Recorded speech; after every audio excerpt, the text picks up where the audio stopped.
என் அன்பு தேவ பிள்ளையே, எனக்கு விரோதமாய் ஒரு கூட்டம் கூடுகிறது, என்னை அற்பமாய் பேசுகிறது, நான் இருக்கக்கூடாது என்று நினைக்கிறது என்று சொல்லி வருந்தி வந்திருக்கிறாய். என் அன்பு தேவ பிள்ளையே, கர்த்தர் உன்னை பார்த்து சொல்லுகிறார், எவர்கள் உனக்கு விரோதமாய் கூடுகிறார்களோ அவர்களை கர்த்தர் உன் பட்சத்தில் கொண்டு வருவார். இந்த நாளிலே எனக்கு விரோதமாய் சதி திட்டம் தீட்டுகிறார்கள், என்னை குற்றப்படுத்துகிறார்கள், எனக்கு விரோதமான காரியங்களை செய்து கொண்டிருக்கிறார்கள் என்று சொல்லி துக்கப்பட்டு வந்திருக்கிறாயா? ஆண்டவர் உன்னை பார்த்து சொல்லுகிறார், எவர்கள் உனக்கு விரோதமாய் கூடுகிறார்களோ அவர்கள் உன் பட்சத்தில் வருவார்கள்.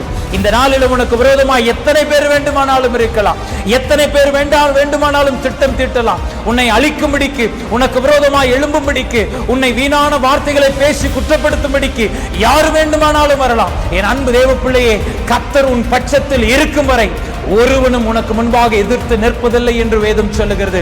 கூட்டம் கூடுகிறவெல்லாம் கூட்டம் கூடட்டும், உனக்கு விரோதமா பேசுகிறவர்கள் எல்லாம் பேசட்டும், என்ன வேணாலும் பேசட்டும். என் அன்பு தேவ பிள்ளையே, உன்னிடத்தில் உனக்காக ஒருவர் நிற்கிறார். உன்னை பேசினவர்களை உனக்கு முன்பாக கொண்டு வந்து நிறுத்துவார். நம்முடைய தெய்வம் அப்படிப்பட்ட தெய்வம் என்று வேதம் சொல்லுகிறது. இந்த நாளில் ஆண்டவர் உன்னை பார்த்து சொல்லுகிறார், யாரு வேணாலும் உனக்கு விரோதமா கூடட்டும், யாரு வேணாலும் உனக்கு விரோதமா பேசட்டும், யாரு வேணாலும் நீ இருக்கக்கூடாது, நீ அழிய வேண்டும் என்று திட்டம் தீட்டட்டும், ஆண்டவர் உன் பட்சம் இருக்கும் வரை உனக்கு விரோதமாய் நிற்பவன் யார் என்று வேதம் சொல்லுகிறது.